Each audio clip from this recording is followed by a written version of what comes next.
Hola amigos de Mauri Filming TV, nos encontramos en el paradisíaco lugar de los 7 altares. Es un lugar muy conocido.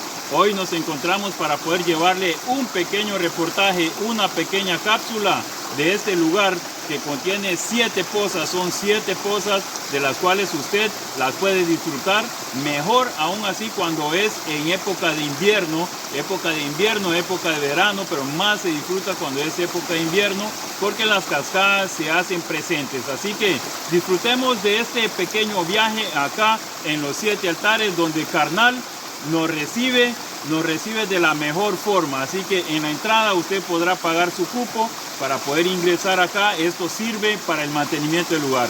Check las tomas.